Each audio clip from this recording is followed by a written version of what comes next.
హరి ఓం. అందరికీ నమస్తే. నిన్ననే తెలుసుకున్నాం, ఈ రోజున ప్రపంచంలోని అన్ని దేశాల నుండి కూడా మన దేశానికి వచ్చి సంస్కృతం నేర్చుకుని అనేక వేదాంగాల్ని అధ్యయనం చేస్తూ తమ యొక్క ఆధ్యాత్మిక తృష్ణని తీర్చుకుంటున్న సంగతి విన్నాం. ఎందుకంటే ఈ ప్రపంచం మొత్తం కనుక ఒక ఇంటిగా మనం చూసినట్టయితే, ఇంటిలో ఒక పూజాగృహం ఎలా ఉంటుందో, ఈ ప్రపంచం అనే ఇంటికి పూజాగృహం మన హిందూ దేశం. అందుకనే జ్ఞాన తృష్ణ కలిగిన వాళ్ళందరూ కూడా మన దేశానికి వచ్చి తమ యొక్క జ్ఞాన తృష్ణని తీర్చుకుంటున్నారు, ప్రశాంతతను పొందుతున్నారు. ఇదే విషయాన్ని ప్రపంచానికంతా చాటి చెప్తున్నారు.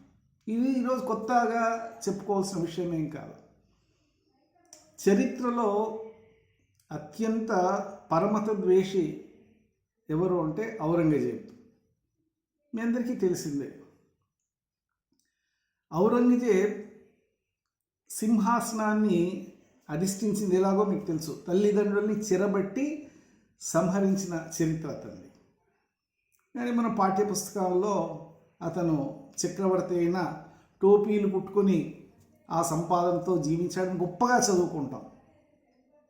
కానీ ఇక్కడ తేడా చూస్తే ఈ దేశం ఆరాధించేది రాముల వారిని. అంటే తెల్లవారితే నీకు పట్టాభిషేకం అని నాన్నగారు అందరి దగ్గర ప్రకటించినప్పుడు మళ్ళీ పినతల్లి కైకేయి కోరిక మీద నవ్వుతూ అరణ్యానికి వెళ్ళారు రాముల వారు. ఆయన రాజుగా చెప్పేశారు, నేను ఉంటాను అంటే ఎవరేం చేయలేరు రాముణ్ణి. లేదు, పెద్ద కొడుకుగా నాకే ఇది అధికారం నాదే, మా నాన్నగారు ఏదైనా వాగ్దానం చేసిండొచ్చు మా పింతల్లికి, నాకు సంబంధం లేదు అని చెప్పిండొచ్చు రాముల వారు. లేదా భరతుడు వచ్చి అన్నా తిరిగిరా, నీదే రాజ్యం నువ్వే ఏలాలి అన్నప్పుడు వచ్చి ఉండొచ్చు. అందుకని అతను దేవుడు అయ్యాడు. కానీ ఇక్కడ ఒక చక్రవర్తి స్థానంలో ఉండి టోపీలు కుట్టుకొని అత్యంత దైవనిష్ట కలిగిన చక్రవర్తి ఔరంగజేబు అని పాఠాల్లో బోధిస్తారే, మరి అధికారంలోకి ఎలా వచ్చాడు? కన్న తల్లిదండ్రులను చెరబట్టలేదా? వాళ్ళని చంపలేదా? సోదరులను చంపలేదా? ఏదైతే అనేక వందల వేల దేవాలయాలను నేలమట్టం చేసిన చరిత్ర అతన్ని కాదా? అయోధ్య రామ మందిరం కానీ, కాశీ విశాలాక్షి మందిరం కానీ, లేదా మధురలో శ్రీకృష్ణ జన్మస్థానం కానీ విధ్వంసం చేసింది ఔరంగజేబు కాదా? అయితే హిరణ్యకశిపుడి కడుపున ఏ విధంగా ప్రహ్లాదుడు పుడతాడో, కోట్ల మంది రక్త పిపాసతో చంపి ఎర్రగా చేతులు చేసుకున్నటువంటి స్టాలిన్ కూతురు స్వెట్లానా ఎలాగ నిన్న మనం చూసామో, అలాగే ఔరంగజేబుకు ఒక అన్న ఉన్నాడు, పేరు దారా సికోహా.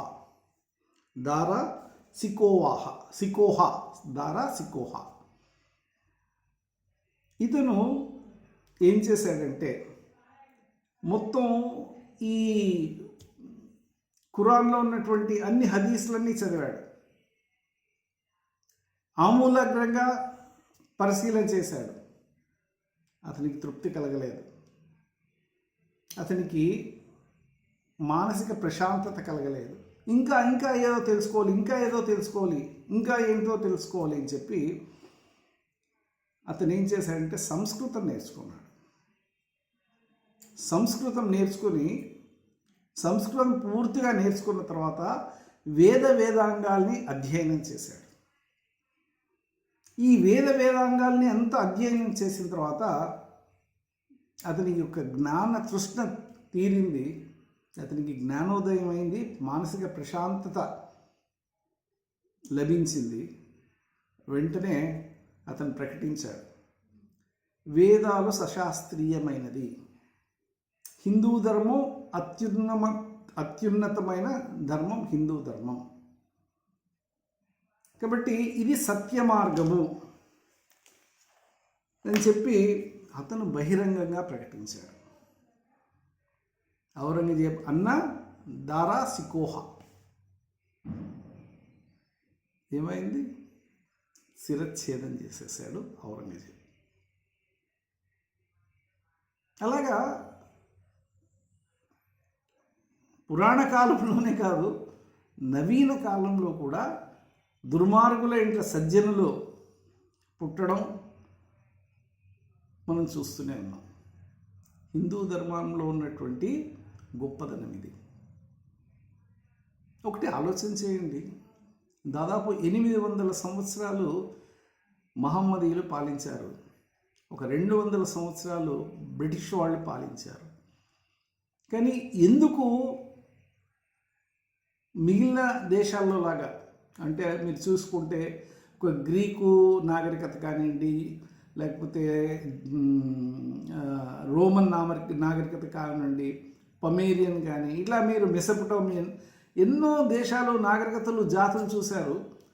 ఈ రెండు మతాలు కూడా ఆయా దేశాల మీద పడి రాజ్యాధికారం చేజిక్కుంచుకుంటూనే అక్కడ ఉన్నటువంటి ఆయా స్థానిక మతాలు కావచ్చు, లేకపోతే వారి విశ్వాసాలు కావచ్చు, పూర్తిగా సమూలంగా నాశనం అయిపోయి వారి నాగరికతనే మర్చిపోయారు దుస్థితి. కానీ ఒక్క హిందూ దేశంలో 800 సంవత్సరాలు వాళ్ళు రాజ్యాధికారంలో ఉన్నా, 200 సంవత్సరాలు బ్రిటిష్ వాళ్ళు రాజ్యాధికారంలో ఉన్నా కానీ ఇక్కడ ధర్మం ఏమాత్రం చెక్కు చెదరలేదు. దానికి కారణం ఏంటంటే మనం రాజ్యాధికారానికి మనం ఎప్పుడే కానీ విలువ ఇవ్వం. కేవలం ధర్మానికి మాత్రమే ఈ సమాజం విలువ ఇస్తుంది. ధర్మం ఆధారంగానే ఈ సమాజం నడుస్తుంది. ధర్మం కోసమే ఈ సమాజం నిలబడుతుంది. రాజ్యాధికారానికి ఎప్పుడూ తల వంచదు, కేవలం ధర్మానికి మాత్రమే తల వంచుతుంది. ఇంతకు భగవంతుడు ఉన్నాడా లేదా? రేపు కలుద్దాం.